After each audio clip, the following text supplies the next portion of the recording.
स्वामी चरित्र सारामृत अध्याय 3 श्री गणेशाय नमः. धन्य धन्य ते या जगती स्वामी चरणी ज्यांची भक्ती, त्यांची नाही पुनरावृत्ती. पदपावती कैवल्य निर्विकार स्वामी मूर्ती, लोका चमत्कार दाविती. काही वर्षे करोनी वस्ती, मंगळ वेढे सोडिले मोहोळा माझी वास्तव्य करीत.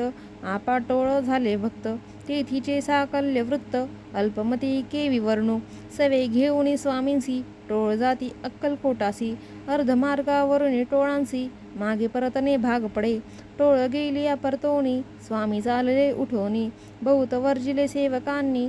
परी न च मानिले त्या, तेथोनी या निघाले. अक्कलकोटा प्रती आले, ग्रामदवारी बैसले. यतिराज स्वेच्छेने तेथे एक अविंद होता, तो करी तयांची थट्टा. परी काही चमत्कार पाहता, महासिद्ध समजला. पूर्व पुण्यस्तव निश्चिती, आले चोळाप्पाचे गृहाप्रती. स्वामीसी जाणून ईश्वर मूर्ती, चोळाप्पा करी आदर.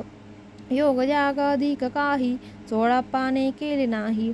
परी भक्तिस्तव पाही, स्वामी आले सदनाते.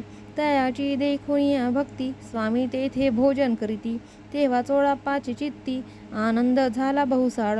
तैपासून तयांचे घरी, राहिले स्वामी अवतारी. दिवसेंदिवस चाकरी, चोळाप्पा करी अधिकाधिक. तेव्हा राज्य पदाधिकारी, मालोजी राजगादीवरी. दक्ष असोनी कारभारी, परमज्ञानी असती जे. चोळाप्पाचे गृहाप्रती, आले कोणी एक यती. लोका चमत्कार दाविती, गावात मात पसरली. लोका माझी पसरली मात, रूपासी कैला वृत्तांत. की आपुलिया नगरांत यती विख्यात पातले. वार्ता ऐसी ऐकुनी, राव बोलला काय वाणी. गावात यती येऊनी, फार दिवस जाहले. परी आम्हा श्रुत पाही, आजवरी जाहले नाही. आता जावनी लवलाही, भेटू दया यतीवर्या. परी ते केवळ अंतर्ज्ञानी, ऐसी वार्ता ऐकिली कानी. हे सत्य तरी येऊनी, नाताच देती दर्शना. राव मुखांतनी वाणी निघाली, तोशी ती मूर्ती पुढे ठेली. सकल सभा चकित झाली, मती गुंगली रायाची.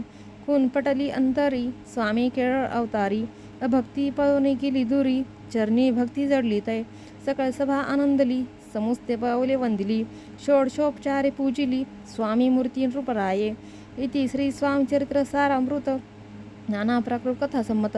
प्रेमळ भक्त परिसोत. तृतीय अध्याय गोडहा. श्री स्वामी राजार्पणमस्तु. श्रीरस्तु शुभं भवतु. इति श्री स्वामी चरित्र सारामृते अक्कलकोट नगर प्रवेशे तृतीय अध्यायः.